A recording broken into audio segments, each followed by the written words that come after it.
Who was Benita back in Nigeria? That's a very tough question. So I think my identity before getting to the UK was what other people projected on me. Do you understand? I mean, we are here for the truth. We are here for the journey. We are here for who you really are. We want to know everything about Benita. More. I would say Benita was a girl that knew she had a lot of potential, but she was also that girl that life boxed into a corner. I'm an only child. Let me start by saying that. I'm an only child. I lived in my head a lot because I didn't have, siblings. Siblings so relate to each other. Yeah, and then I lost my mom at a very young age. I was 10. From then on till 3 years ago, it was a blur.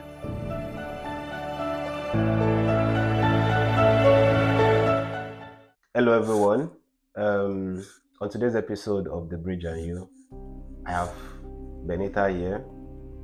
Benita has done so much for herself. She's been through the masters, and she's handling her own business now in the UK.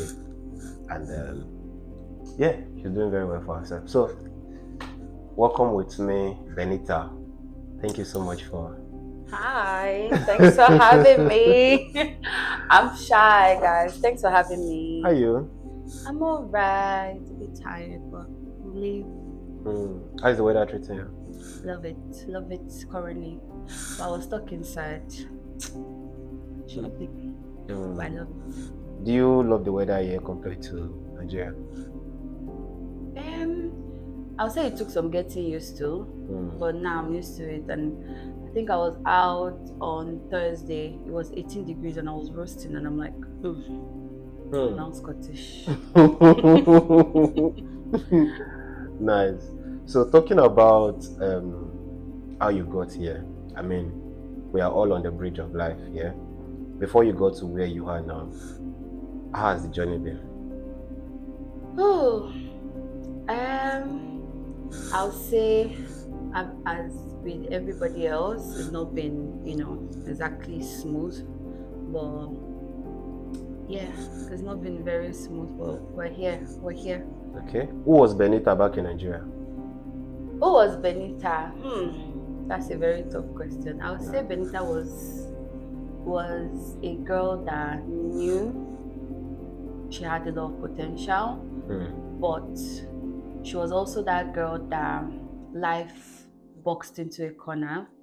So I think my identity before getting to the UK was what other people projected on me. Do you understand? So I've always just been that child, that special child. I'm an only child. Let me start by saying that. I'm an only child. I lived in my head a lot because I didn't have, siblings. Siblings so relate to each other. Yeah, and then I lost my mom at a very young age. I was 10. I'm sorry about that. Thank you. I was 10 when she died. So from then on till maybe 3 years ago, I got to the UK 3 years ago. So from then on till 3 years ago, it was a blur. I lived with a lot of different people. I think Benita is somebody that was never stable. I've never really been in one place for more than maybe 2 years or so. Maybe I'm always ready to leave somewhere, because I would say the people that were responsible for me at different points did not do right by me. Yeah. Can you elucidate more on that? Do we have to go? Yeah, please. I mean, we are here for the truth.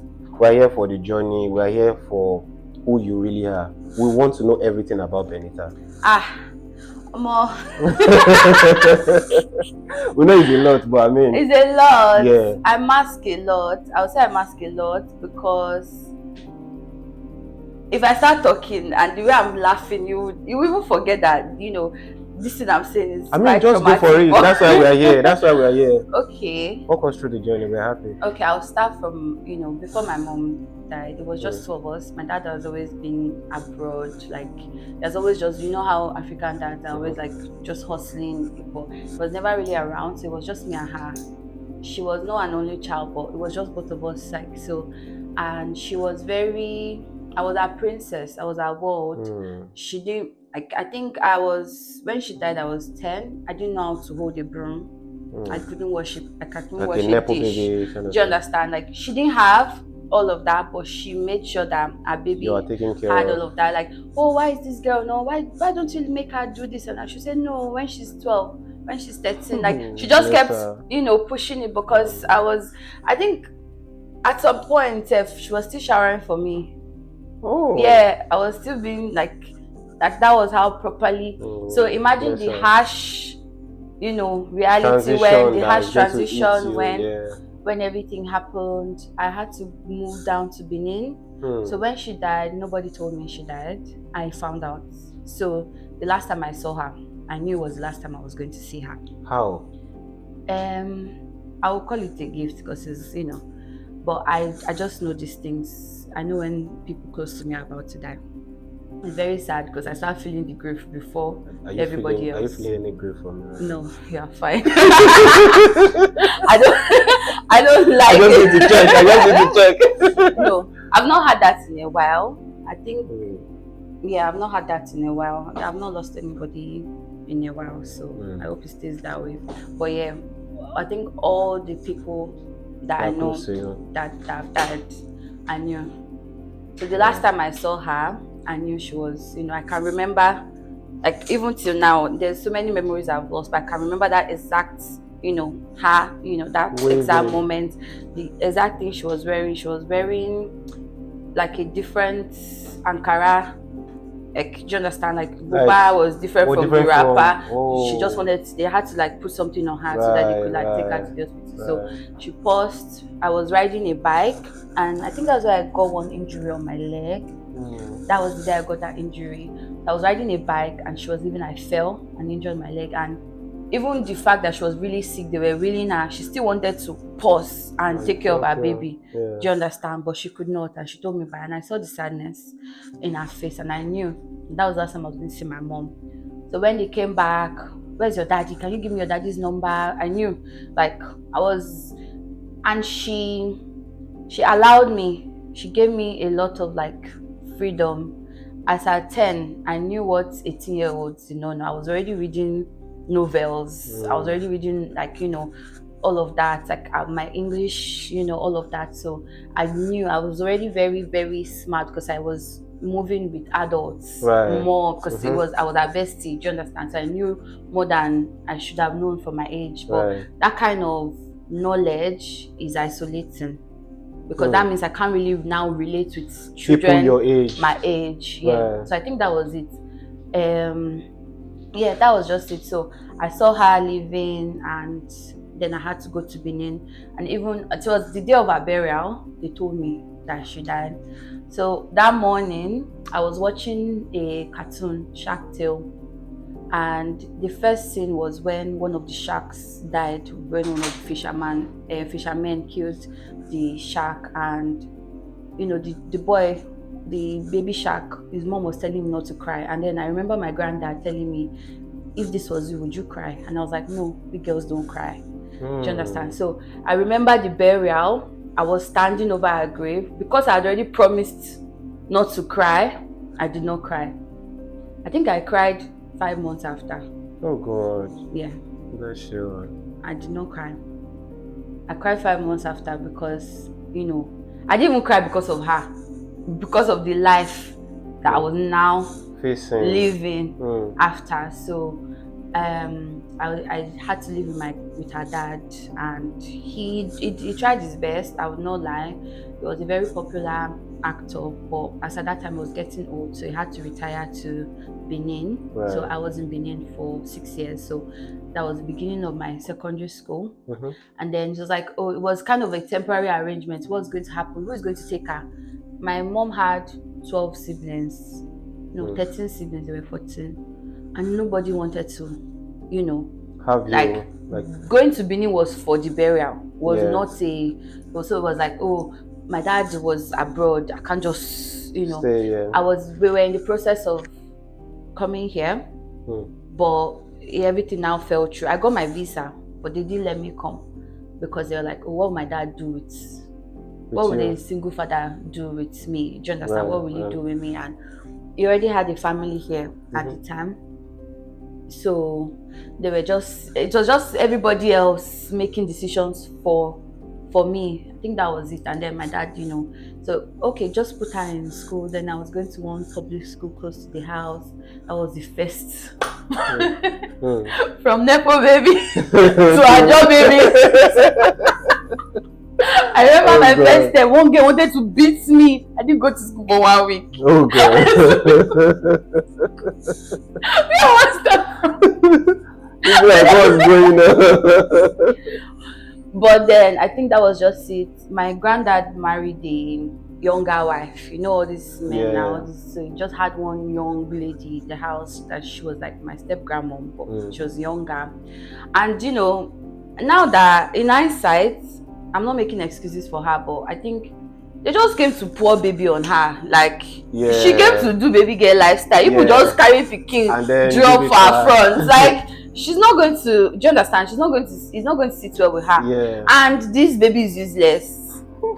She cannot do anything. You don't know how to do anything. I cannot do anything. I literally did not know. So I think, but the thing is, I never now got, so the plan that my mom probably had for me was like to gently ease me in, do you understand? Show me, because I was always with her in the kitchen washing. I knew it, but I've never been made to do it, so I didn't exactly know. But it was frustrating for her because first of all, I didn't ask for you. Now I can't do anything for you. So it was, but she would have thought to like put you through like this is how to do. She didn't really have. I would say she didn't have that motherly instinct because she didn't even take care of her own kids. Right. Yeah, she didn't. She never had that motherly instinct. Her mom took her children from her.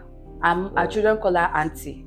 Everybody calls her auntie. She's like she just came to this life to just chop life. At that point before boys were taking was tramadol.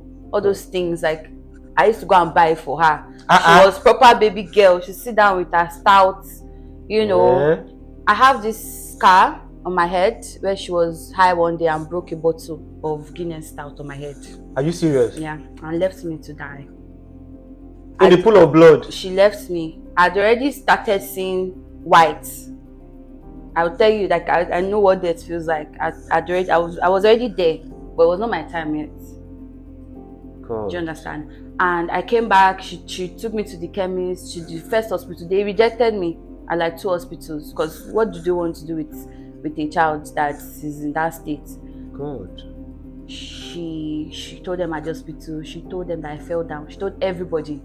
I'm the only one only me and her know what happened. What exactly happened that day. God. My grandfather saw me, knew, because obviously like it had been the violence had already started. I think at some point she was very frustrated with life at that point because the money that my granddad had was no longer there because the gigs were no longer coming. So she married into that. She married into that, and baby girl, where's the baby girl lifestyle that she was seeing from the outside? Now, she is waiting for his children to send him money, things like that. We're stuck in the village. And so we're the family that were speaking English, but we're sharing the village. We're speaking English. We're sharing the same street. We're sharing the same street. So, but for me, I'm just that child that because I lived in my head a lot. I don't dwell. I don't know how to dwell on stuff. I just laugh it out, or like if I do. So I would say it was not that easy. It took a lot, but I understood that at some point she was reveling, like when you don't want to give somebody the power. So I remember the beatings. No, I don't think there's anything you can think of in this life that has not touched my body. Just give me something. Like wire, koboko. I thought you would even go. Do you know this grinding this thing that they used to do like this? This grinding pepper grinder. Yeah. That they will do like this. Yeah. I'm not even talking about the rope. Now that's generator rope. That's not what I'm talking about. The one they used to put inside to like turn it on, or which one? This blue After this thing now, it's blue like this. That if you go to market to blend pepper, I don't know the name. It's a raw now, yes now. That is made of metal. That is made of blue metal, like this. That you pour the pepper inside, take it out, pour it back with you be nepo, me I be street. I don't see the nepo now. I don't declare my nepo satisfied. A raw normal grinding machine. I'm not now pay money, they will help you blend the pepper. So now, I'm not now talking about the rope you used to on the engine. Wait. I'm talking about the stuff in the middle. The belt that connects the engine. If you enter our parlor like this, it's the first thing, the decoration on our wall. They will tell you it's for Benita. What? They will tell you it's for Benita. Were you stubborn or? How would I know? I was not stubborn. I just didn't. I think it's like she didn't have patience. You wash this plate, it's not dirty. Blah, blah, blah. Do you understand? Like, I have so many scars on my body from, she just didn't have that patience. She was not motherly. I'm not, now that I've gotten to meet a lot of different people and, just grown, I just understood that it's just not in her. Like, she was just, not that kind of person.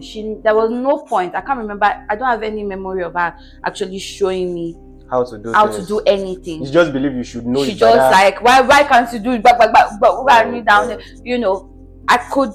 As at the second year of me being in Benin, I was already able to grind pepper with stone. With hand. She would tell you that I was splitting firewood. At what age? This was like 12, because this was 2 years after. Like at 11, 12, I was already grinding pepper. Which states? Which part of Nigeria were you before you went? I was in Lagos. So you moved from Lagos to Benin. Yeah.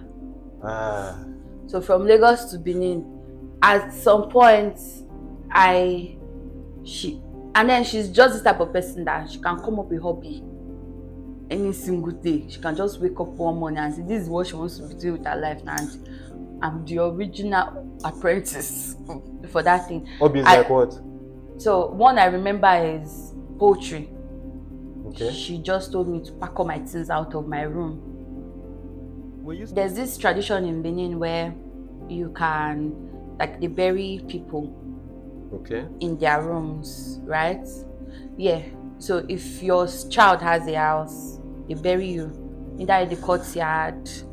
Like all Benin houses have courtyards in the middle of the house, like a open space where, because most of them were like, they're polygamous in nature, right? So the courtyard is where all the children, all the wives come out of their rooms. And so my great grandmother had her own room, and they buried her in that room. Inside the room? They buried her down in the room, and then they just put the towels back. But yeah, just like this. But so it would be normal, but is there's somebody inside, like under the ground. It's our son's land now. They can do that. They do that, and that was the room she sent me to. So I've slept with the. What do you want? You slept with the bed. Do you understand? That was the room she sent me to, and she turned my room to poultry. 60 beds. I was the one taking care of those beds. She sent you out of your own room. And then she now put chicken to replace you. 60 chicken. 60 broilers.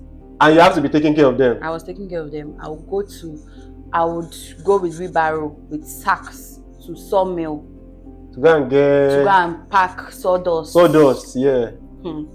I'll go and pack sawdust. Or maybe, were you learning poetry? Were you studying poetry in school? Even my agric teacher self, I go teach them how to take care of them. Jesus is a like I said, that's just one of the many things. So she can just wake up when she wants to become a gardener. Before you know, I knew how to use hoe and shovel. By the time I left Benin, I was proper streets. A person go see you like this, no go no say. It just their body, because even at that point, as I'm going to sawmill, I'm just the type of person that I'm a people person.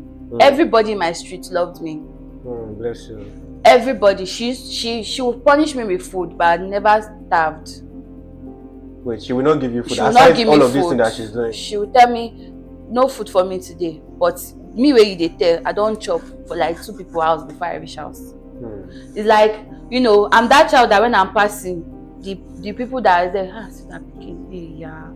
Oh, mo pele, oh.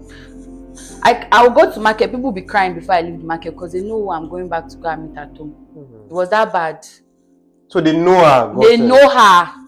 They knew her. They knew her. Because as soon as my granddad of blessed memory, as soon as he died, he, they sent her out. Everybody, they don't want to see her in that street again. The only covering has gone.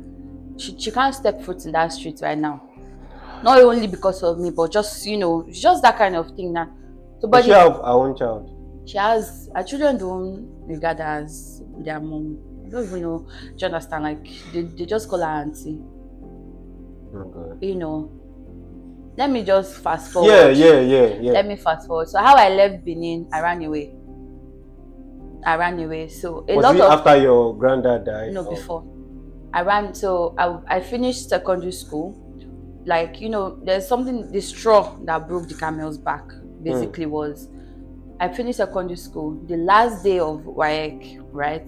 Even that WAEC safe, it was not in her power for me to, in fact, she didn't even want, like, let me go back a little bit.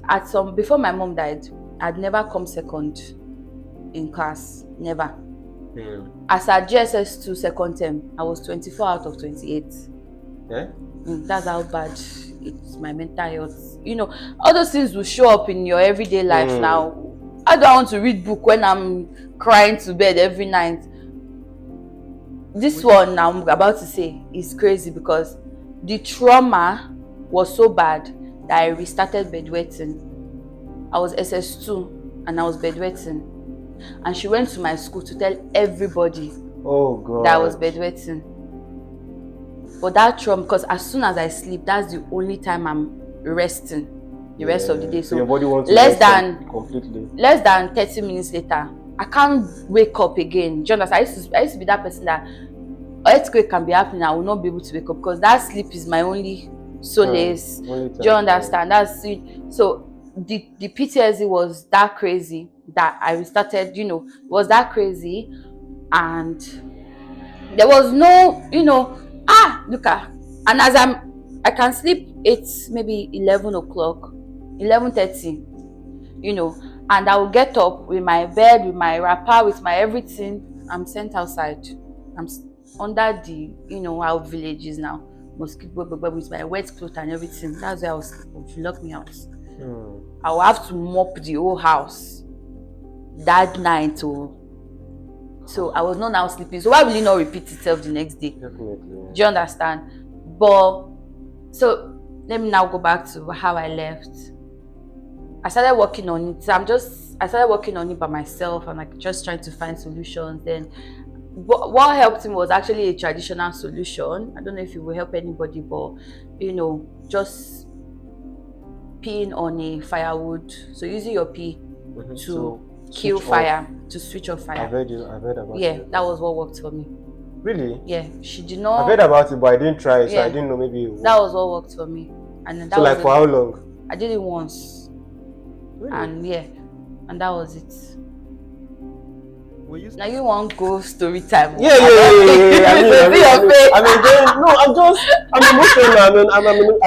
I'm an emotional person. See like this, now I don't distort myself because the matter they touch me, go. Yeah, so it's awesome. Yeah, like what made me leave? I finished school. Me and my friends, were going back home, and we got to my friend's house first because it was on the way. We got to my friend's house first, and everybody in our house came out, all our siblings. They were so happy. Hey, my pikin don't finish WAEC, all those mother things. They were pouring out powder. They were pouring powder. That happiness. My pikin. Me too. I stayed there for like 30 minutes. I'm like, okay. I was just bouncing home. And so I reached out. Bye. Why did you wash that pot? The way I looked her in the eye, she raised her hand again. I held her hand. You know the way African mothers will go. You must beat me today. You kill me today. Yeah. You don't get boyfriend. You don't get boyfriend. You don't follow man. But she won't kill me. She won't kill me. It was crazy, but that was it. God. That was it. That was the last time she raised her hand. She could raise her hand on me without me fighting back. You know, I started fighting back. I stopped crying. That was it for me. Like, from that day on, I just stopped. Then she was making me cut my hair, like barb my hair, Right. right? I'm done with school. I don't have to barb my hair again. I'm like, I don't want to cut my hair. The day I left, it was the 200 naira they gave me to go to barbing salon. I cried. I went to kneel down in front of my granddaddy. I don't want to barb my hair again. Please, I don't want to cut my hair again. No, you want to follow boys. Boys will be boys. But I think that's one of the things that just, you know, me and Bob, we will get to that. Like, oh, you know, they follow boys. You can't cut your hair. You know, you have to go. So I went to the salon. I came back. I went to hide in my friend's house. I came back. I was like, the salon was too full. I'll go back the next day. I went. This time I lost contact with my dad because they had issues with my grandparents. So my dad had to reach out to somebody on Facebook. Do you understand? Like, just a random person that lived in Benin to be going to my school. So that person was coming once a week. My dad would send that money. She'll come and give me. So if they find the money on me, like I think there were like 2 occasions she found money on me. Hey, don't they thief? She don't get that money. Where I take thief your money? Money where you don't get. So it's either I stole the money or I went to do something to get the money. But I could not expose my source. Yeah. So I'll just take it. So as at that time, you know, I didn't have any contact with anybody. All my family members, all my mom's siblings at that point, they were just, the only thing they were hearing were bad reports. Do you understand? That's what she's telling them. Yeah, exactly. She bedwet, she's a thief, she's following boys. It's always just not, and none of them actually like, this is a child. How bad can a child be? Like, do you understand? How bad can a child actually be? Do you understand? I never carry gun. We were waiting comes up. But it was just how it was for them. So in their own heads, it's like, okay, thank God I didn't take this problematic child. This child was not problematic before. But based on those type of reports they will hear, they will just want to like, stay. Instead of them to feel that guilt of them not being there. It was more like, oh, thank God, you know. So I was just that written off child, literally. I was just that written off child. So when I ran away, they looked for me. Before I woke up that morning, I was just like, I can't barb my hair. Just after everything I endured, you will not believe that it's just because I don't want to barb my hair. It's not as if I had any plan for the hair. I mean, just take little things for you to just take the I didn't have any plan. I packed everything I had. In fact, the box I carried, I got to the end of my street. The box was too heavy. I said, this box will slow me down. I entered my friend's house. I gave her the box. I packed my clothes inside 2 nylon. I told her, please, can you help me return the box in the morning? I didn't tell her what was going on. I said, can you help me take this box home in the morning? I just gave a story that I'm scared. I just lied to her, and I left. And I walked from my house to the end of the border of Benin. How far was it? I got there I left the house maybe like 4 a.m. I got there by 11 a.m. That was like me just walking aimlessly for like 7 hours, right? But thankfully for me, that same friend lives around that area. So I had a phone. Then I called her. I was just tired of walking out. You know when you reach one point and then you realize what you are doing and you just get weak. All the strength I'm using to walk 7 hours is gone. You know, she called me. They posted me on NTA. The mom did not know what was going on. She just thought I came to do. That's Nigeria Television Authority. She came inside. Yeah, let's see this speaking. Oh yeah, come and be going back. You know, I don't want trouble. Oh, you know that kind of thing. So I had to leave. I went to the park. One of my uncles, I got contact with one of my uncles with my friend at that point. He sent me some money, and then that's how I got back to Lagos. So, which side did you return back to in Lagos? I got contact with my dad. I needed to hide, so I had to live with one of my dad's family friends. So me and my mom were there for holidays, summer holiday when she died. So it was not in our house she died, it was there because she was sick. I usually go there for holiday, but because she was sick, we were there. So I had to go back there. I was there for a while. Yeah, but I was already done with school, so with secondary school. So she didn't let me go to uni. She was like, I was too young, I'm too spoiled, I'm too lazy if I go to university. She convinced everybody that was a bad Well, idea no, for me to yeah. go to university. So she didn't want me. So I was home for 4 years God. after. Yeah. But I was a genius.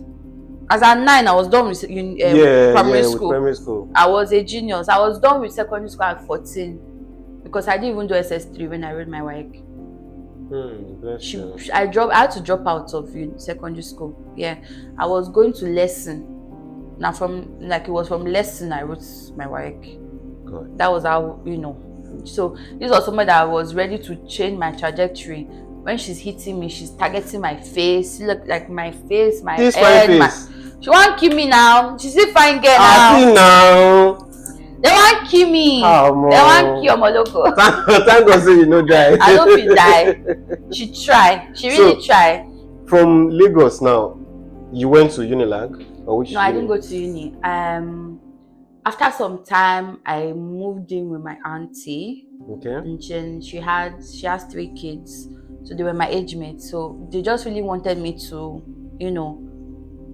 socialize or to just not be that child. Just be that child. So I could have my age mates to play with. So I moved in with my auntie. Then things got better from there. Bless her. Yeah. So, did you now go to uni in Lagos or which? Yeah, so I tried Open University because my auntie was doing that at the time. So she's like, just be coming with me. So I wanted to do it. It was not working because I like structure. At that point, like I'd been without structure for too long. So I was getting complacent. I'm like, no, I can't do this. So I found one of my friends, my auntie's like family friends, one of our children was going to Ilorin for A-levels. And that's how we heard about A-levels. So I went to do A-levels in Ilorin. So I could just get into school with like straight to 200 level. Okay, so what did you study in the A-levels? I mean, it was just divided into social sciences, science and arts and stuff. Yeah. Oh, okay. So you finished that and then you decided to move into the UK. It was just the natural next step because my dad is here. It's like, how long will I keep jumping from people's house to people's house? To people's house, yeah. So when you now came into the UK, now walk us through the journey. How has it been? A new country, a new life. There's nobody trying to change your trajectory now. Now, how was it? From the airport, walk us through the journey. I don't think it was, so the thing with because of what I'd been through, and my dad finally getting me back, he became overprotective. Right. My dad became so even when my auntie's kids are going out, he would call my auntie, don't let her go anywhere. So that was his own form of getting, you understand, his own form of like being in control of the situation. You don't think it was because of what he heard from the woman? I don't know. Although that's why I said like I was just that child, because even with my auntie, she was still scared of me based on don't come and spoil my children. Right. Like I was just that child. And I like makeup. I've always loved makeup. Do you understand? So everybody's playing with sand. Me, I'm sitting there in front of my auntie's mirror with her this and that, like, hey, this bikini. And she's just coming from Benin. Everybody knows how the children there turns out. But I had sense before I went to Benin, and that sense stayed with me. Do you understand? Even when I had a friend that when we were in JSS3, my best friend got pregnant. She had to, my best friend at the time. I didn't even know that she was doing things that would get children pregnant, because she knew my stance on it. Like throughout my university days, I didn't date anybody.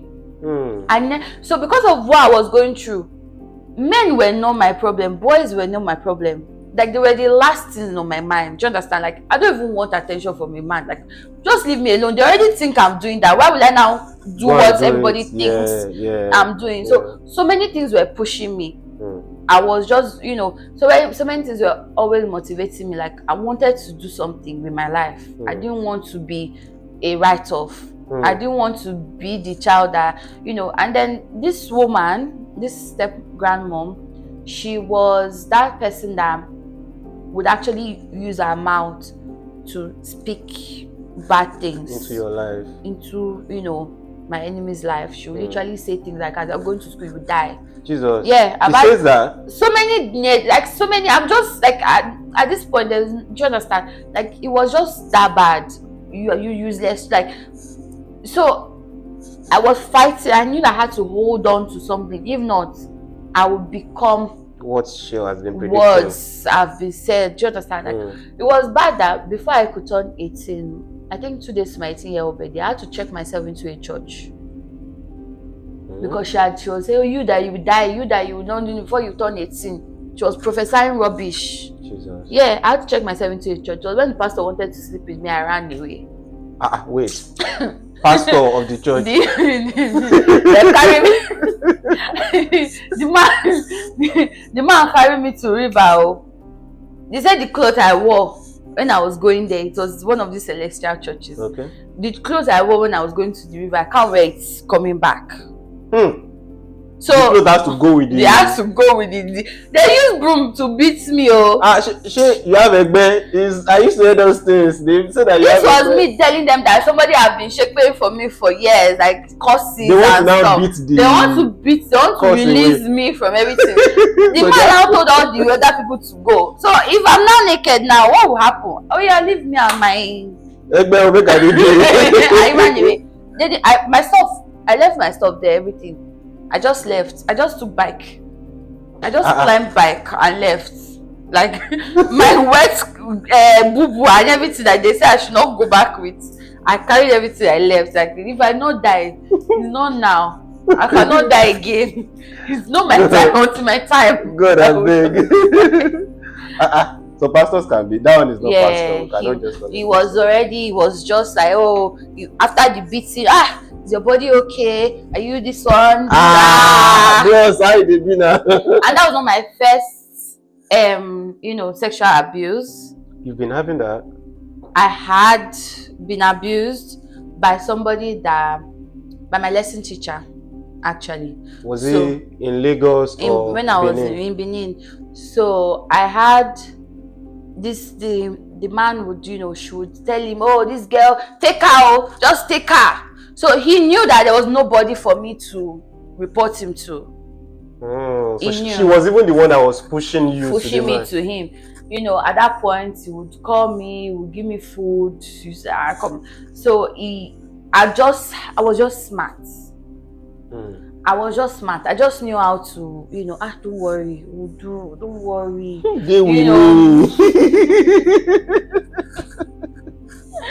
But he tried. He tried. I have a text from him. Maybe I'll send it. I have a screenshot where he reached out to me and I told him to never try it in his life again. Really? And then he said something like, "Oh, me that saved you from dying." Because I didn't. But he should not take advantage of you because of that, right? Like, I don't even want to go into the details of, but there was a day he told me that was a wood. Like, he literally told me that you're a piece of wood. Because he had tried so many things and I was still You're just rigid. Yeah. Your mental state was not like 100. But it was just I knew that this was somebody trying to take. I was not naive. I was smarter than, do you understand, than I should have been. So a lot of people they will always be surprised. Why this pikin can't get sense like this? Do you understand? So he had to. He was trying to be touchy. No, not touchy. He was trying to be nice about it, making me feel like he was doing me a favor. He started, give me 1,000 naira here, give me food there, But so many things that he had already tried, I'm standing like, no, leave me alone, push him. Imagine having to fight somebody off of you. That kind of thing.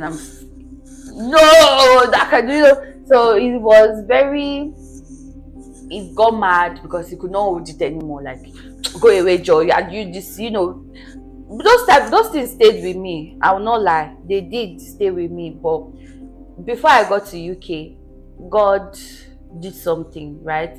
My UK visa was approved 2 days before the deadline. And I had started the journey 2 years before. As I finished school, I wrote my IELTS at process. I got like 16 admissions. I got so many, like, I don't think there's any school in this UK that have not given me admission, that my name is not on their list, because I was just bumping them. I was just bumping. My grades were good, you know. I just turned pain into foil. I remember my first boyfriend in uni, the first person I tried to be with or something. He did something the ninth my exams were about to start, right? I went to ninth class. I read from 11 p.m. to 6 a.m. Got to the hostel, showered, went to write the exam, downloaded it, went home, slept, did 9 class for the whole of that week, exam week. That was what I was doing. It was the last day of the exam. I finally broke down and cried. So that's the type of person I am. Do you understand? Like that. Anything you are even doing to me, thank you very much. This is what I need to go to my next level.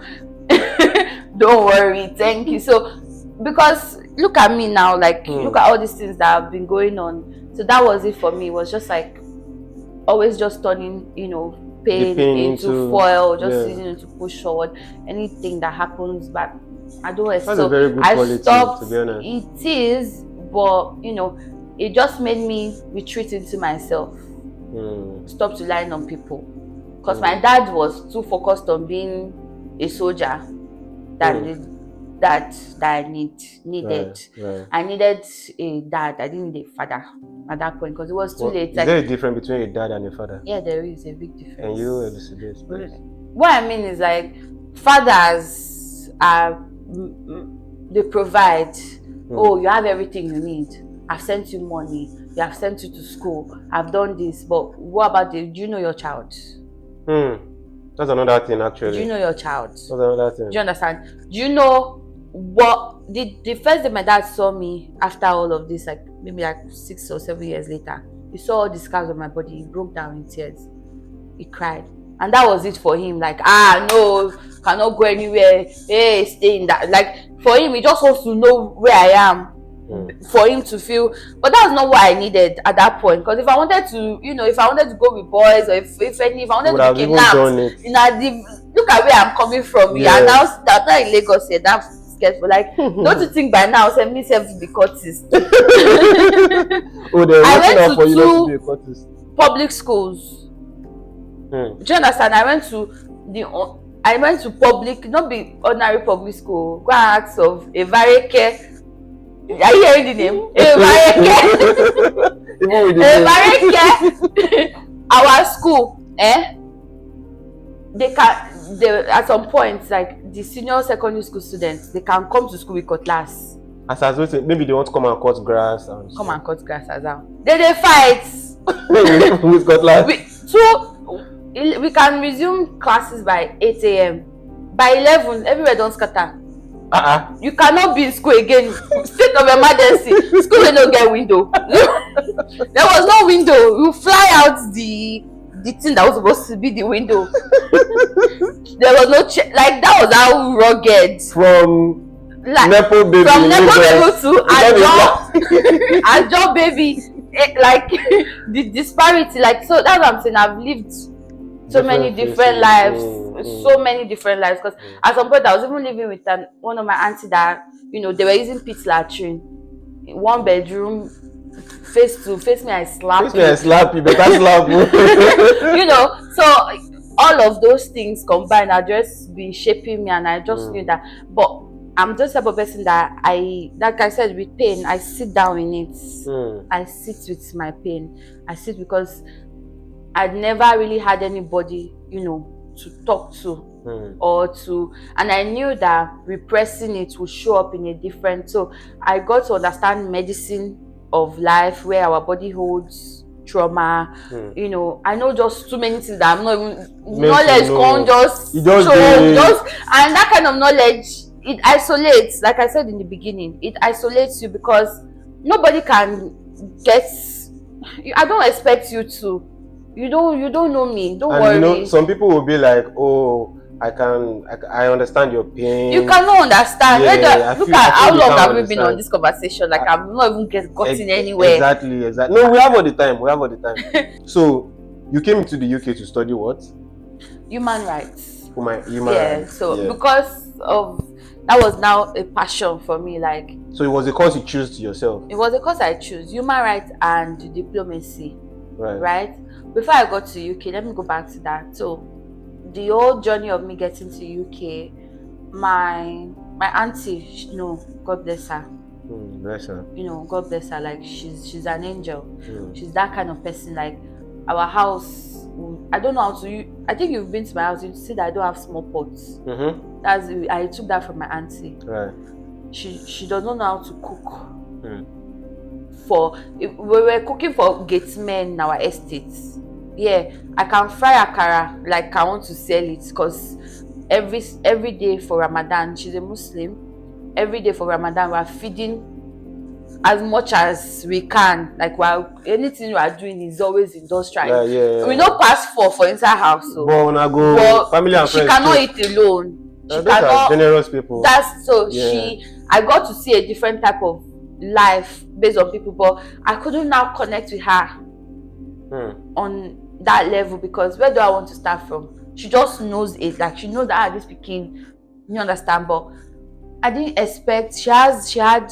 I will see her with her kids. I will see my cousins with her in the room, and I'll just be in one corner looking at them like, do you understand?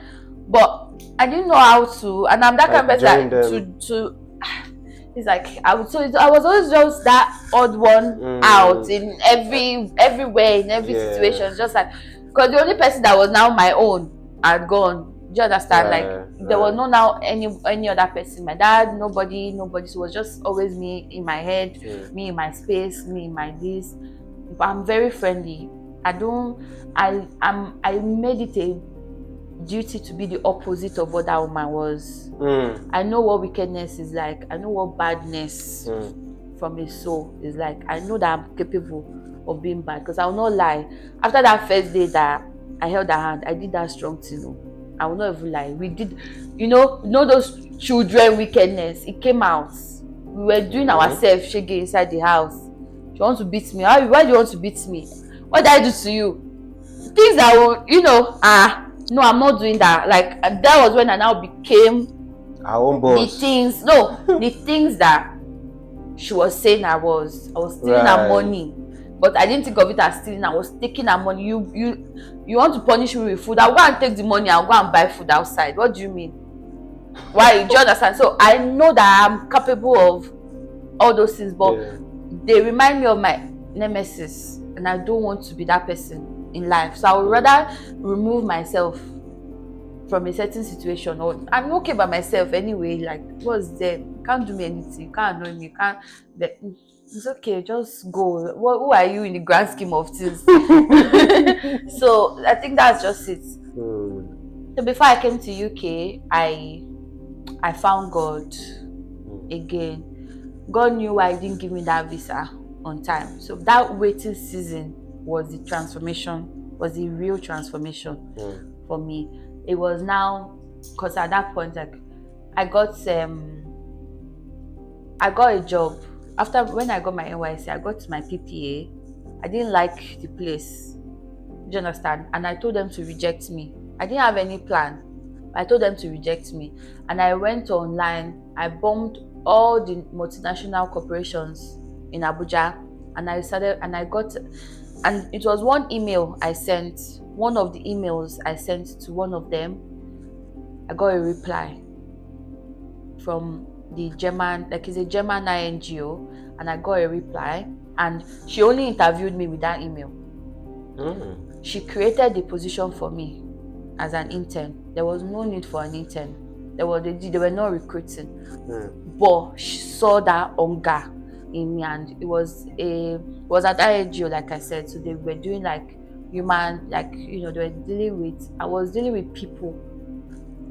After the third month, I was hosting workshops. So, because what they do in the NGO is security reform in the countries that they are based, right? In whatever country. So they will have, like, NGOs. So we'll gather all the head of security in Nigeria, all the head of immigration, we can do immigration. So I was seeing people, senators were hosting, it was an opportunity for me to see a different world. And the Right. Bible will say, as far as your eyes can see, right? Mm-hmm. As far as so I was opening my brain up. I was learning. I was learning skills, transferable skills Right. that now later helped me when I got to UK. But the main thing was that waiting period. I've applied. I've done everything right. I've done POF. I've done this. I've done that. I passed my IELTS. I was 8/9. So what are people saying? Why are people not giving me visa? What's going on?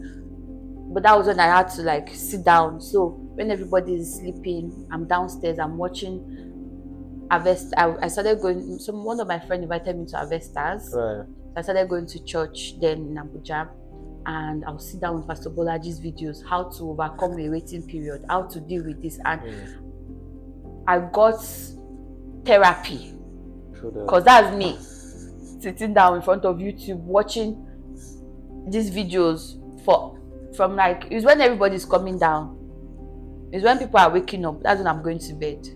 At some point, for like 2 weeks, nobody would see me face to face in my house. You stayed locked in. I was just on my own. And from a different reason, like I think it was one of those nights I started watching, those videos. But those videos helped me. Self-improvement, just getting to understand the reason why I do the things that I do. So when I got to UK, I was equipped. I was ready for this life. So it means that you came into the UK for a course that you wanted to come study. Yeah. Right.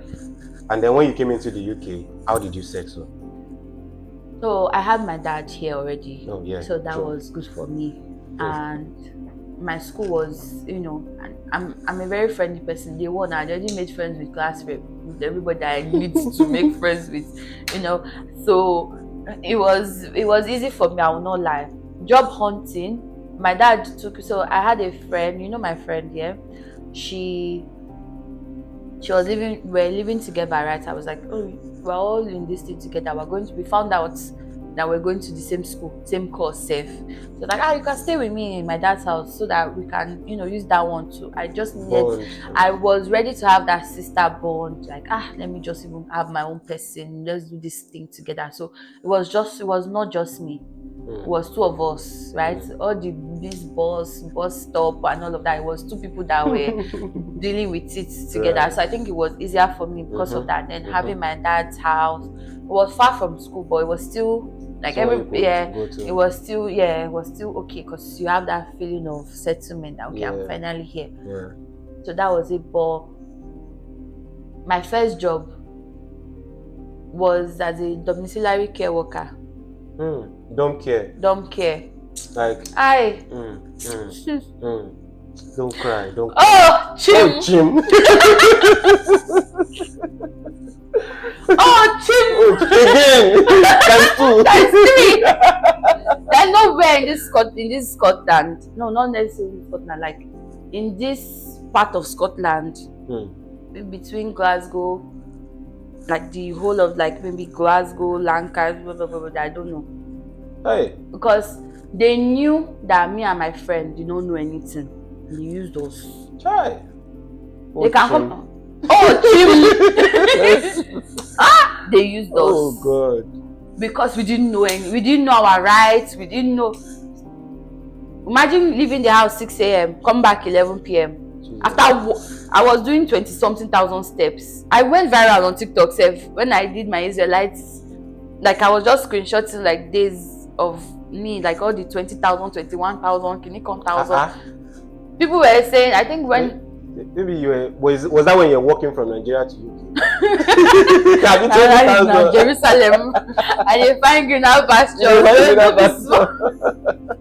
And they find greener pasture. 20,000 in a day. In a day. There's no library. I would tell, if you are stranded, so just look, everywhere has a library. Just go and sit down in the library. Because, that's where I will go and I will just make sure that anyway, because they will come and pick us up. If they are short staff in one town or one city, they'll come and pick us up, drop us there in the morning, give you your map, give you your care plan. Oh yeah, could they find? And maybe the first person's house can be in this street. The next person's house can be 20 minutes walk away. From that person's house will be maybe 16 minutes walk away. Then maybe they now tried, they now put this one 5 minutes together. Then you now have to go back to the initial 20 minutes walk. I have one question. You said you will leave home at 6 a.m. 6 a.m. and then you'll be back 11 p.m. So it means that you are doing about more than 12 hours in a day. Yeah, and they were paying us for 6, so maybe less hours. Because that's where they only pay you for the time you spend in the person's house. Yeah. Is that how it is done? That's how they do it. They only pay you for the time you spend in the person's house. They will not pay you for the whole day, not even your break. Jesus is a Christian. People that have cars, they find they can do care because it's easy for them. They can drive and go and sit down somewhere. But they'll be using fuel too now. So. Yeah, they don't care. Oh God. No, some people pay mileage. Some care agencies pay mileage. Between house 1 to house 2, I don't shed buckets. Jesus. But after the first month, I relaxed. I'm already here. I'm doing this thing. Why am I wasting my time being sad about it? Do you understand? And that was when I started enjoying it. And that's the thing. And then I started understanding. Do you understand? Because based on those videos I had watched, now taking God more seriously, taking life more seriously, listening to gospel, that's me now re-speaking life over my life, praying, just read that, changing my mindset. So it means you actually found yourself. I found myself. Do you understand? And every job. So from there, I moved on to agency work. It was chill. You can pick your shifts. But it's still dom care? No, it was not dom. Now it was care home. And luckily for me, the care home I got with the agency, because you know how agencies are, they're very competitive. If they post a shift, you have to pick it ASAP. Otherwise, 10 other people are waiting to take it. So, but the care home I was working, they liked me, so they would book me directly from their end. They will ask me, when are you free? They loved me because the residents really loved me at that point. But I was understanding that this is me being here is for a bigger purpose. Do you understand? Because those are the skills, those are the things that you do when you first get here. Everybody will be in your job, but what are you getting from it? Transferable skills. I will tell you that domiciliary care was what helped me integrate into the Scottish society. I know how they live. I know how they speak. I know their wordings. I can do a mean Scottish. Can you speak a Scottish English? You alright? You alright, laddie? How you doing? You alright? Oh, it's absolutely roasting today. You up the road? What? Hey, Lassie, you okay? What's Lassie? And hey, honey, you alright? Me just having a wee porridge. Yeah, a wee thing. That's a wee lassie. Lassie? Lassie. That's a girl. Nice, fine girl. Lassie. Okay. I don't know. You're a lad. I'm a lad like this. Yeah, lad. I'm Lassie. And if you're going home, are you going up the road? Things like that, fish and chips, all those things. So that was how I integrated into the Scottish society, and that was what helped me in the care home. Because they were wondering, most of the minority that come and work with them, they have to retrain. But for me, I already knew what I was doing. I know how to relate with. Nobody's telling me I can't understand what you are saying, or me self, I'm understanding them immediately. Because working in a care home, that means you are living with the proper Scottish people, the proper locals. So their own, they don't even speak Scottish, they speak Gaelic. I could understand at that point based on my past experience. Do you understand? So it was easy for me. And the care home, they don't want stress. They don't want to be seeing different agency workers every day that they will now be having issues with. So that was my own advantage. And while I was in school, there was this we had 2 options, either to do a dissertation or an internship, because it's human rights, right? And I went to meet my lecturer and I told him, sir, I've never been, this is my first time abroad, but I want more international experience. And he sent me a list of UN organizations to apply to, and I got one in Switzerland. And I got, yeah. So in my 1 year, so this is 1 year of me doing how many jobs now? 3 jobs in 1 year. Yeah. Right? Because I got to UK in February. October I was in Switzerland, starting all over again. But this time, it means that you moved down to Switzerland at some point. Yeah. Okay. So I was starting all over again. But this time, school was paying my stipend because I applied for this study. There were budgets. There are budgets for this. You just need to know who to ask. There are people that are grants. So I got a grant. They were paying me. So as an international student, you can actually get a grant. Yeah. So I got a grant. I've forgotten the name of the grant I got, but they gave me enough to cover, because Switzerland is very expensive. So they gave me enough to cover my accommodation and my flight. But just a little. They just gave me enough to cover what I needed to cover. Then I'll sort the rest out by myself. So I was there for 4 months, but I would say that was it for me, the catalyst, because this was now me finally on my own for the first time. I had to teach myself so many things from the scratch. I was ready. I had to now teach myself how to wake up and lay my bed, how to do because those things I knew how to do them. But you've not actually done them. No, but from a different place now. Okay. A place of me, a regulated nervous system. Because now I'm doing it for myself. Nobody's screaming on my head. Right. Till now, I think I have issues with mopping the house. I have to talk myself into mopping the house because of the trauma. I still have that. You have to mop this house today. You have to mop the house. Just carry the phone. Okay. Those are those things. So that was the time I now had to myself. So she was talking about her going to Switzerland. So you went to Switzerland and then you go back. Then you graduated from the uni. Yeah. And then what happened? Because what I know about you now is that you do 2 jobs. And then I'm like, now in my head I'm trying to add up where you're coming from and what you are doing now. Yeah. What happened on that bridge? How did you do it? Okay. So during lockdown, we were all stuck in the house, right?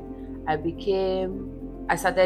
now had more time. Everybody had time. So I started doing content, beauty content. So I joined this community of girls that were just putting out content every day. I did collabs. I worked with some brands while I was still in Nigeria.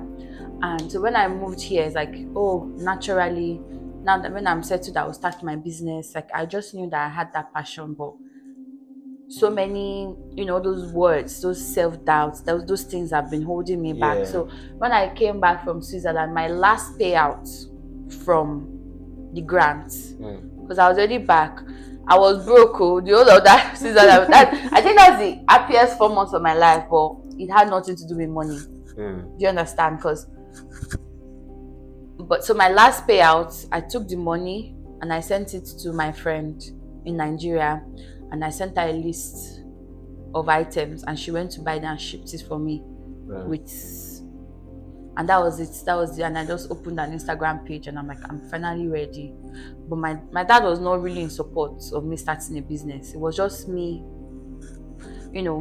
pushing against everything, the self-doubts, the this, the that. So it was just, don't just start. Let me just do something. This is something that I know that if I'm closing my eye, regardless of the money, it's not even about the money. Something that I know I love doing, but I need to put myself out. I need to start small. So that's how I started.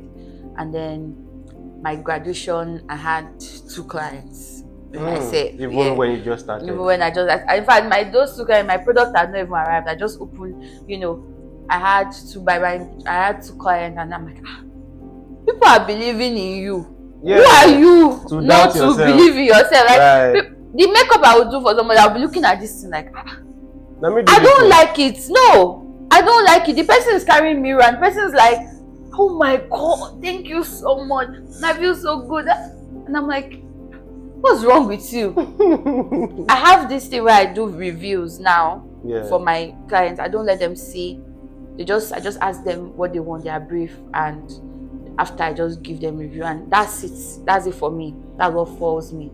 If you don't even want to pay me, just see what you like. Just see that you like what I've done for you. You understand? So those validation, because it's like the people inside will not give you that validation. So these are the people validate. Who am I not to believe them? They have no reason to lie. So that's how I got there. And then I knew that I didn't want to continue in care. Do you understand? Because I'm a people person, but I'm also traumatically lazy. Based on dealing with care, you have to do a lot of like house chores, right? So chores became something traumatic. It became something that I had to do a lot of mental work to get myself to do.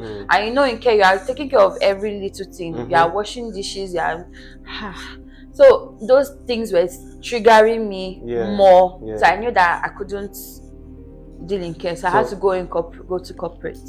So how did you get into corporate? You know, I already built my Nigerian experience. Found a way, my care experience, there's a lot of transferable skills, communication, is there empathy, you know. So I started applying, and I was on the train home one day. I met somebody, do you understand? And we just struck the conversation, and we just started talking about, you know, how immigrants, when we see ourselves, the only thing we're talking about is job. How far, where did they catch him? So then she was telling me that she just applied to Bank of Scotland, and I'm like, bank, okay, we bank give us job. I don't have any finance background, and she just spoke life into me. You understand? And she sent me the link, and she made sure that I clicked on the link. Before we came, and I found out that she was living. In fact, she came down this stop. My house was the next stop, right? And that's how she's like my sister now. Bless her. Bless her. She's like my sister now. But so that's how she pushed me to start applying. Then you applied for that and got it. I applied 4 times. I got it on the 4th try. So you applied the first time, you didn't get it, but you kept applying. I kept applying. So you have that persistence in you. You have that. I applied. I got it on the 4th try. You know, my interviewer. In fact, what made me, I think I was a personality hire. Because for me to apply 4 times, I was clearly not as qualified. Yes. Do you understand? But what happened? The 4th interview, I logged on 5 minutes earlier, right? And one of the interviewers was there, and we had a chat for 5 minutes, and that was it for her. I'm very sure that I didn't answer any of those questions. Okay, based on the fact that I've been getting interviews, I'd already been going back to the drawing board. To check what I did wrong, right? at that point I was getting interviews, Scottish Power, this one, like I was applying to anything corporate. Just give me. I want to just do 9 to 5. I want a job, right? And then I'm done with school. I have full time. So that's how I got the job. Right. So like you kept applying. I also heard that like when you go for an interview and they tell you, unfortunately, it is okay for you to ask for feedback. So ask for what you didn't do right. I think I missed that part. So the 4th interview, right? They already sent me, unfortunately. Yeah, they did send me, unfortunately. But the reason for the unfortunately was because you know when there's like rating system, right? So I was like the first runner up. They found somebody that was actually more qualified. So unfortunately for them, like they really did not, you know, it was just they had once, or maybe they just had like a limited number, and it's just based on merit. So I sent an email back thanking them, first of all. So thanking them for the opportunity, and then I said, I had a really nice chat. It was like thanking them, and then I joined it. I joined their talent board. Right. Yeah. Okay. So when I sent the email to thank them, they sent me an email back to say, join our talent pool. When something comes up, we'll let you know. Right. And the next day, this same woman that interviewed me, she was one that got that email, and she's like, who is this child? We still tell you, unfortunately, you are still this you like, know, you are yeah. still this nice about it and all of that. She just said, look, I have space for you. This is like, so this is now me giving you stories of people creating space for Where me there was based no on my space. personality and Mm, favor. mm. To round it all off, yeah. How how did you decide? I mean, you've been here for, you said you're not somebody that stays at a certain point for long, but you've been in Glasgow for a long time now. Why Glasgow? What's special about Glasgow? Is there a connection you have with here? Is there something extraordinary you are seeing that others are not seeing yet? Is there something God is speaking to you about Glasgow? Do you have a conviction about stay back in Glasgow? Or how is it for you exactly? Okay. To that question, I'll start by answering my first day in Glasgow. How I stepped, because my friend got my visa before me. Like I said, I was 2 days to the deadline, and on the bus ride from Edinburgh Airport to my house, I was praying throughout, Mm, and my prayer was, God, plant my faith on this one. mm, Finally, I felt like I was going to my father's house, my dad's house. Like we're going together, unite. Do you understand? You know, back then it's like holding on to the fact, oh, you'll soon be abroad, you'll soon be abroad. Now I'm abroad. God, I don't want to just be abroad. mm, Do you understand? I want this abroad. Like I don't want people, like I don't want to know a better yesterday. Literally, like wherever it is, people are going through a lot in this country. Do you understand? It's not easy. All the grace, all the favor I've talked about, I will tell you for a fact that it was everything I spoke to myself for that journey. I didn't press my foot, I was just praying. I stepped on the soil, just started praying. And my business, my business is a miracle because all the people that have, that have all my clients or all the women that have, because makeup is not just makeup, it's something, it's the transformation process, being a part of that, and my ministry. I'm like, okay, God, this is my gift. This is what you have given me. How can I use it to help others? Just so from start to finish. There are sometimes that you book and I'll not charge you. I'll finish your makeup and I'll leave. Really, And you do that? I'll not What's your business page? What's your Instagram for your business page? I'll charge you. But I mean, You know, tell somebody, let people know the business you do. What's your business page on Instagram? Benny's Beauty Hub on Instagram. Is there any underscore at any? Benny's underscore Beauty Hub. Benny's Right. Beauty Hub. You heard that, You right? just type in Benny's Beauty Hub. On Instagram. Yeah. Are you on any other platform? Yeah. TikTok is Scotland Emily. Benny/Scotland Emily. Okay. So you were telling us about what the Benny's. So it's just Beauty like Hub. I'm doing this thing, I'm dealing with all these women. I have, I've done makeup for women that maybe their weddings. I've done weddings. I've done, because when people book you, they are booking you for an occasion. You understand? I've held a bride's hand throughout her wedding, like the emotional. The emotional. I know that for every single session, trust me, there's something. There's an impact. That you are connected to. There's an impact. Do you understand? I've prayed for people. Wow, do you understand?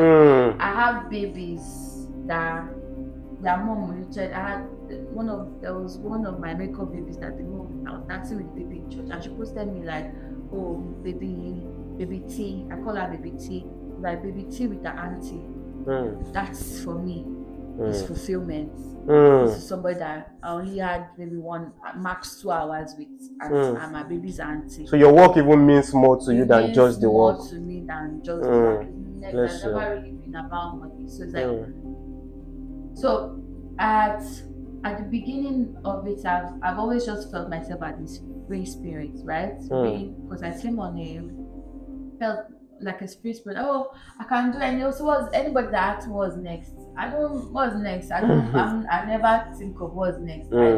I will be living the moment type of person. What's next, kid? Have I ever known what's next? Do you understand? Maybe here did I even know that it was going to be next? So I've never really been as bothered about my location. My prayer has always just been, like what I always say to myself, like a tree planted by the river of water. Therefore, I will always bearing fruit is fruit at whatever. its And then season. the river is the river flows with you. Because he said, you understand? Out like, of you comes the rivers water. of flowing water. So I've never really been bothered about location, to be honest. It's just, well, God established me here, right? And I'll not say I feel a certain. I love Glasgow. I'm not like I've really integrated, and I have a community.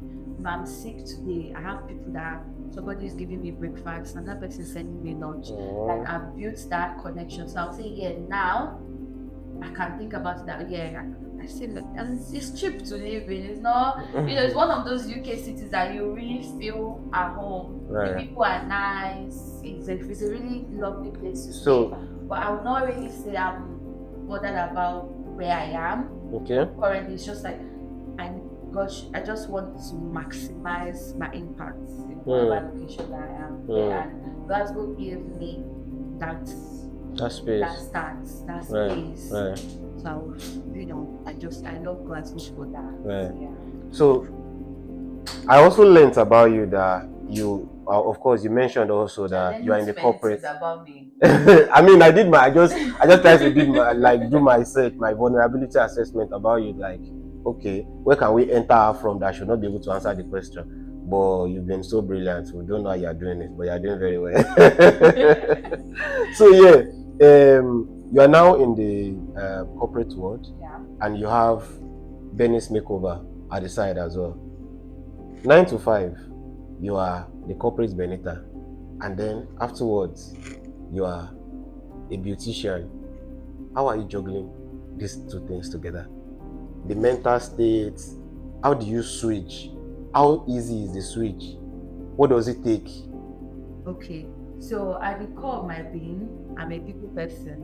Okay. So whatever job I do has to deal with people, right?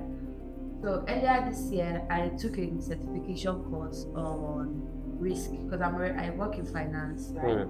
I was like, okay, I need to upskill. What are the skills in demand? What are people paying for? Where is the salary going? And I took a course in KYC, the risk and compliance side of things, governance, regulation, GRC. All those things. And like, what's going on?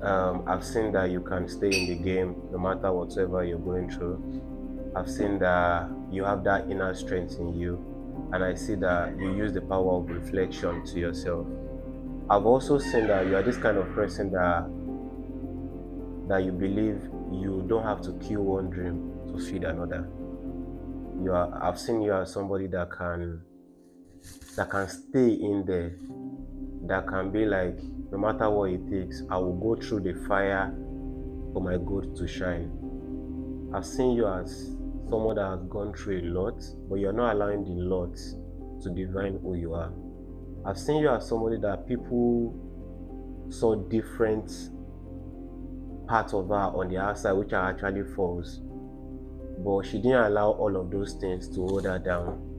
She still kept pushing herself. And we are really, really happy. Everybody, the whole team at The Bridge and you, we are really happy to have you here. Think about you hearing about The Bridge and you. The Bridge and you. What comes to your mind? When you get to the bridge, cross it. Does burning bridges come to your mind? I don't mind burning bridges, especially if that bridge was very bridge toxic. Yeah, I don't mind burning bridges because at the end of the day, like, you don't want to be in a position where somebody can. So when we're talking bridges, we're talking figuratively, right? Yeah. If I had to burn the bridge, then that's fine. If I have to, I don't burn bridges. Right. But I don't mind burning bridges. I don't like. I'm a forward thinker. You Right. understand? I don't dwell on things literally. So sometimes I don't even literally have to burn the bridges. Like you've played yourself out. It's like okay, that chapter is closed. We'll move on. So yeah. Right. So back to my question again. So when you hear the bridge and you said this crossing the bridge when you get to it was what came to your mind. Yeah. Now, we are actually seeing this podcast as a platform where people can come on, say their truth, and we believe it is going to motivate other people out there. Yeah. So we want to have you on this platform to hear what you've been through, the good parts, the down parts, and how you've been able to like manage all of these things. And we believe that in a way or another, we get to hear an information that could help the lives of other people that are just starting the journey where you are now, because maybe you've not heard it before. Where you are now is actually somebody else's prayer point. Yeah. So like it is, honestly, because I've been in corporate for less than 2 years, and I've gotten 3 promotions. I say that's the baby girl. Clock it! 3 with You're 0 background in finance. You're doing very well. So yeah, pray and work hard and play to your strengths. Literally, play to your strength. People will appreciate you. Find your people. So on this platform, we try to run a brain test, just a little brain test. Hey, whoa! Trust me, you can do it. Hey! So, not too much. I just want you to name 5 car brands, and that's it. Just 5 car brands. Kia, Mercedes Benz, Hyundai, Didai, yes, 3, Audi 4, Toyota. Any German one? Did you think you mentioned any German one? I missed this one. BMW. Did you mention any German inside of these 5 that you mentioned? I don't know, guys. I don't know. Do you want to find out? And maybe tell us in the comment section later. Okay. Did you mention any? I don't know cars. You don't know cars. So aside from those 5, if they say you should mention another 5, can you do it? No. Thank you so much for today. Yeah.